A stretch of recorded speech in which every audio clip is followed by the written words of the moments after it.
നമ്മളിന്ന് നോക്കാൻ പോകുന്നത് ബോണ്ടിങ് ഇൻ കോർഡിനേഷൻ കോമ്പൗണ്ട് ആണ്. ബോണ്ടിങ് ഇൻ കോർഡിനേഷൻ കോമ്പൗണ്ട് അത് നമ്മൾ സജസ്റ്റ് ചെയ്ത സയന്റിസ്റ്റ് എന്ന് പറയുന്നത് ഫസ്റ്റ് ബോണ്ടിങ് ആണ്. ഡിഫറെൻറ്റ് ടൈപ്സ്, അതായത് നമുക്ക് ബാലൻസ് ബോണ്ട് തിയറി ഉണ്ട്, പിന്നെ അതേപോലെ ക്രിസ്റ്റൽ ഫീൽഡ് തിയറി ഉണ്ട്, പിന്നെ അതേപോലെ വെർണേഴ്സ് തിയറി ഉണ്ട്. ഫസ്റ്റ് ബോണ്ടിങ് കോർഡിനേഷൻ കോമ്പൗണ്ട്സിലെ ബോണ്ടിങ്ങിനെ പറ്റി പറയുന്ന ഫസ്റ്റ് തിയറി എന്ന് പറയുന്നത് വെർണേഴ്സ് തിയറിയാണ്. വെർണേഴ്സ് തിയറി ഇത് പുട്ട് ഫോർവേഡ് ചെയ്ത സയന്റിസ്റ്റ് എന്ന് പറയുന്നത് ആൽഫ്രഡ് വെർണർ ആണ്. ആൽഫ്രഡ് വെർണർ പുട്ട് ഫോർവേഡ് ചെയ്ത തിയറിയാണ് വെർണേഴ്സ് തിയറി എന്ന് പറയുന്നത്. 1892 ഈ തിയറി പുട്ട് ഫോർവേഡ് ചെയ്തത്. ക്ലിയർ ആയോ? ഈ വെർണേഴ്സ് തിയറിനെ പറ്റി പറയുമ്പോൾ കുറച്ച് കൺഫ്യൂഷൻ ഉണ്ടാവും. അപ്പം അതിനെ പറ്റിയിട്ടാണ് ആദ്യം നമ്മൾ പറയാൻ പോകുന്നത്. എന്താണ് കൺഫ്യൂഷൻസ് എങ്ങനെ മാറ്റാം, അതായത് അതിനെപ്പറ്റി കുറച്ച് കാര്യങ്ങൾ മുമ്പ് ഞാൻ പറയുന്നുണ്ട്. നമ്മൾ ആദ്യം തന്നെ ഒരു ചെറിയൊരു ലിഗാൻഡ് ആണ് എഴുതാൻ പോകുന്നത്. COCl3 എന്ന് പറയുന്ന ഒരു ലിഗാൻഡ്. അതിൻ്റെ കൂടെ നമ്മൾ RNH3 COCl3 എന്ന കോംപ്ലക്സിലേക്ക് 6 അമോണിയ മോളിക്യൂൾസ് ആഡ് ചെയ്തപ്പോൾ കിട്ടിയൊരു കോംപ്ലക്സ് ആണ് COCl3 6NH3 എന്ന് പറയുന്നത്. ഈ കോംപ്ലക്സിൽ നിന്ന് നമുക്ക് നോക്കിക്കഴിഞ്ഞാൽ ഇതിന് ഏറ്റവും കൂടുതൽ സ്ട്രോങ് ആയിട്ട് സെൻട്രൽ മെറ്റൽ ആറ്റത്തിനോട് ബൈൻഡ് ചെയ്തിരിക്കുന്ന ലിഗാൻഡ് ഏതാണ്? ലിഗാൻഡ് എന്ന് പറയാൻ പറ്റുന്ന കോർഡിനേഷൻ സ്ഫിയർ ഉണ്ടെങ്കിലാണ് ലിഗാൻഡ്സ് എന്ന് പറയാൻ പറ്റുള്ളൂ. ഈ സെൻട്രൽ മെറ്റൽ ആറ്റത്തിനോട് ഏറ്റവും കൂടുതൽ സ്ട്രോങ്ലി ബോണ്ട് ചെയ്തിരിക്കുന്നത് ഏതാണെന്ന് നമുക്ക് നോക്കണം.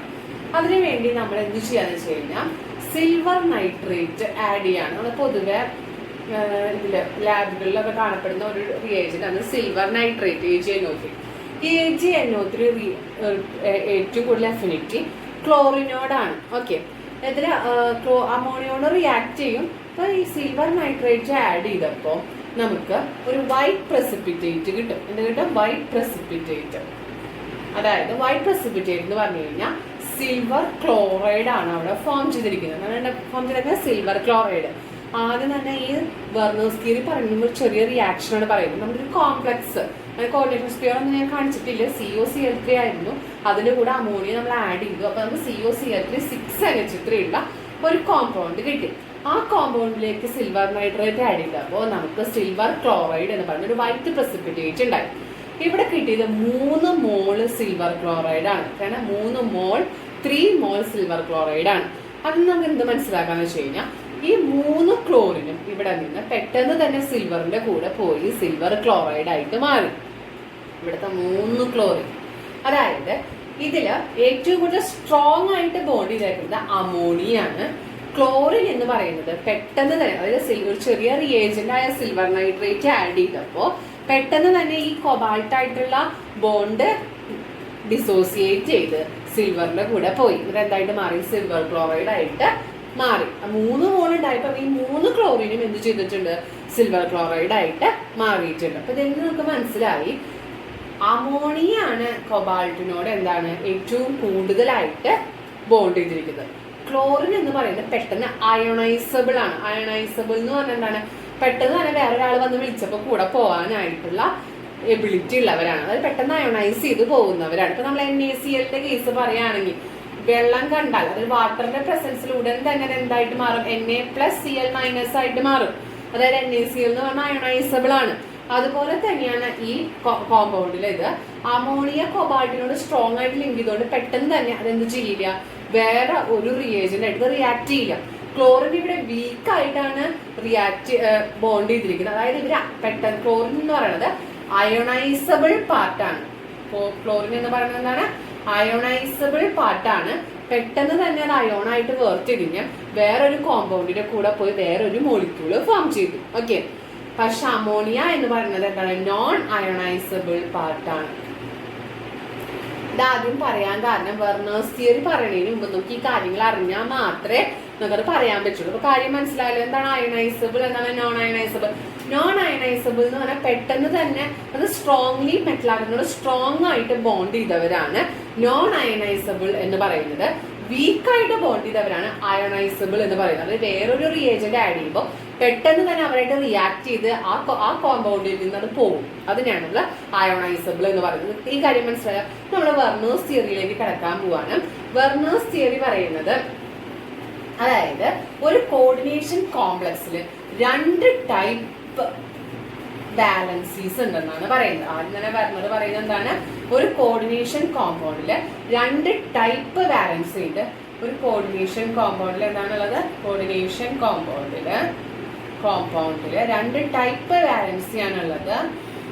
Primary valency and secondary valency.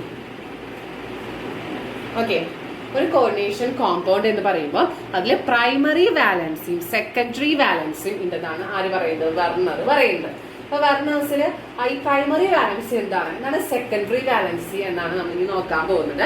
അപ്പൊ ഒരു വെർണേഴ്സ് തിയറി പ്രകാരം ഒരു കോർഡിനേഷൻ കോമ്പൗണ്ട് എന്ന് പറയുന്നത് അതിൽ 2 ടൈപ്പ് വാലൻസികൾ എക്സിബിറ്റ് ചെയ്യുന്നുണ്ട്, primary valencies and secondary valencies. Clear ആയോ?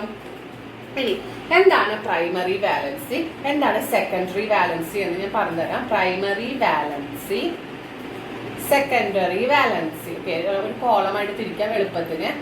Secondary valency. ഓക്കെ, ഒരു എക്സാമ്പിൾ നമ്മൾ കോർഡിനേഷൻ കോമ്പൗണ്ട് വെച്ചിട്ടാണ് പറയുന്നത്. CO NH3 6 times Cl3. Okay, ഇതൊരു കോംപ്ലക്സ് വെച്ചിട്ടാണ് നമ്മൾ പറയാൻ പോകുന്നത്. Primary valency, secondary valency. Primary വാലൻസിയും സെക്കൻഡറി വാലൻസിയും കുറച്ച് പ്രത്യേകതകളാണ് നമ്മൾ പറയാൻ പോകുന്നത്. Primary valency is ionisable. നേരത്തെ ഞാൻ പറഞ്ഞു എന്താ അയോണൈസബിൾ എന്ന് പറഞ്ഞാൽ, പെട്ടെന്ന് വീക്കായിട്ടാണ് ലിങ്ക് ചെയ്തിട്ടുണ്ടായിരിക്കുക, പെട്ടെന്ന് തന്നെ വേറൊരു റിയേജന്റ് ആഡ് ചെയ്യുമ്പോൾ അത് അതിന്റെ കൂടെ പോകും. ഓക്കെ, അതാണ് it is ionisable. But secondary valency is non ionisable. Strong ആയിട്ട് മെറ്റലാറ്റത്തിനോട് ലിങ്ക് ചെയ്തിട്ടുള്ളവരാണ് ഇത് സെക്കൻഡറി വാലൻസി എന്ന് പറയുന്നത്. Primary valency is ionisable. Okay, the number of primary valency is approximately equal to, അതായത് എത്ര പ്രൈമറി വാലൻസി ഒരു കോർഡിനേഷൻ കോമ്പൗണ്ടില് അയോണൈസബിൾ ആയിട്ടുള്ള പാർട്ടും നോൺ അയോണൈസബിൾ ആയിട്ടുള്ള പാർട്ടും ഉണ്ടെന്നാണ് വെർണർ പറയുന്നത്. അതില് നമ്പർ ആ അയോണൈസബിൾ പാർട്ടിന്റെ പ്രൈമറി വാലൻസി എന്നും നോൺ അയോണൈസബിൾ പാർട്ടിനെ പറയുന്ന പേരാണ് സെക്കൻഡറി വാലൻസി എന്നും. ക്ലിയർ ആയല്ലോ? ഇനി ഈ എത്ര പ്രൈമറി വാലൻസി ഒരു കോർഡിനേഷൻ കോമ്പൗണ്ടിലുണ്ട്, എത്ര സെക്കൻഡറി വാലൻസി ഒരു കോർഡിനേഷൻ കോമ്പൗണ്ടിലുണ്ട് എന്നുള്ളത് എന്താണ്, oxidation, the number of primary valency is approximately equal to oxidation number. Oxidation number means oxidation state of central metal atom. The number of primary valency is equal to oxidation number.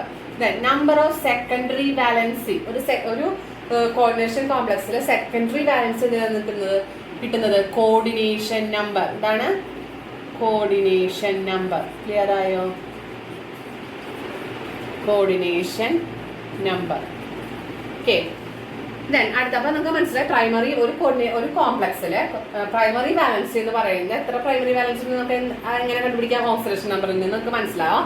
ഒരു coordination complex എത്ര primary valency ഉണ്ടെന്ന് മനസ്സിലാവും. ഒരു coordination നമ്പറിൽ നിന്ന് നമുക്ക് മനസ്സിലാവും എന്താണ് ഒരു കോംപ്ലക്സിൽ എത്ര സെക്കൻഡറി വാലൻസീസ് ഉണ്ട് എന്ന് നമുക്ക് മനസ്സിലാവും. പൊതുവെ വെർണേഴ്സ് പറയുന്നത് പ്രൈമറി വാലൻസികളെ നമ്മൾ ഡോട്ടഡ് ലൈൻ ആയിട്ടാണ് കാണിക്കുന്നത്. കാരണം പെട്ടെന്ന് അയോണൈസബിൾ ആണ്, പെട്ടെന്ന് തന്നെ അത്